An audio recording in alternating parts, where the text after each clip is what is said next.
मुंबई, वो शहर जो कभी सोता नहीं। एक तरफ ऊंची ऊंची इमारतें, झिलमिलाती रोशनी, फिल्मी सपने और अमीरी का दिखावा। दूसरी तरफ झोपड़पट्टियों की गरीबी, अंडरवर्ल्ड का साया और हर गली में छिपे राज। रात के 11 बजे बांद्रा की एक चमचमाती इमारत में पार्टी का शोर था। वहां आए लोग शराब, डांस और म्यूजिक में डूबे हुए थे। इन्हीं मेहमानों के बीच आरव नाम का एक हैंडसम, स्मार्ट और कॉन्फिडेंट लड़का था। उम्र 28 साल, बिजनेस में अच्छा नाम कमा चुका था। पार्टी में ही उसकी नजर पड़ी रिया पर, 24 साल की, मॉडलिंग इंडस्ट्री में नई नई उतरी, बेहद खूबसूरत लड़की। उसकी आंखों में मासूमियत और होंठों पर हल्की मुस्कान थी। आरव पहली ही मुलाकात में उसकी तरफ खिंच गया। पार्टी के बीच दोनों की छोटी सी मुलाकात हुई। आरव ने हाथ बढ़ाया। हाय, आई एम आरव। रिया हल्के से मुस्कुराई। रिया। बस उसी पल दोनों की नजरें मिली और एक अजीब सी कनेक्शन ने जन्म लिया। रात गहराने लगी। पार्टी खत्म होने के बाद दोनों की बातचीत जारी रही।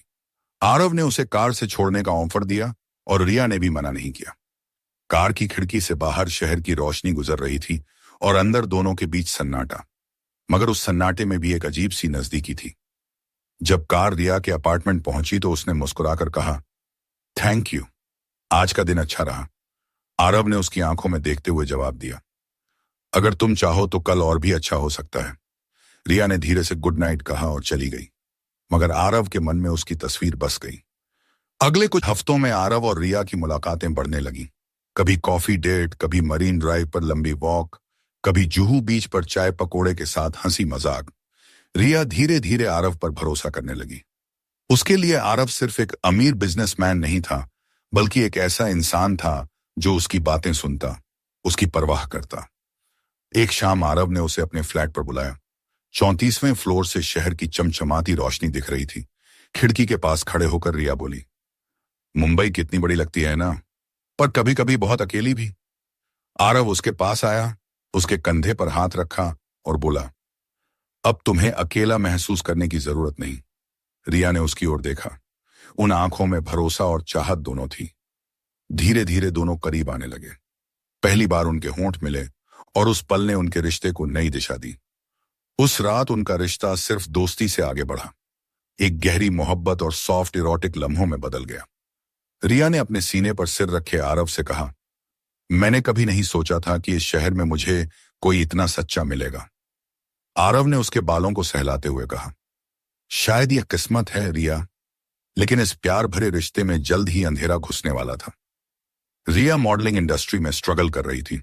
उसकी दोस्त सान्या ने उसे कुछ पार्टीज के लिए बुलाना शुरू किया, जहां बड़े लोग आते थे। रिया को पैसे की जरूरत थी और धीरे धीरे उसने जाना कि ये सिर्फ पार्टीज नहीं, बल्कि हाई प्रोफाइल एस्कॉर्ट रैकेट का हिस्सा थी। शुरू में रिया ने मना किया, मगर हालात और सपनों ने उसे फंसा दिया।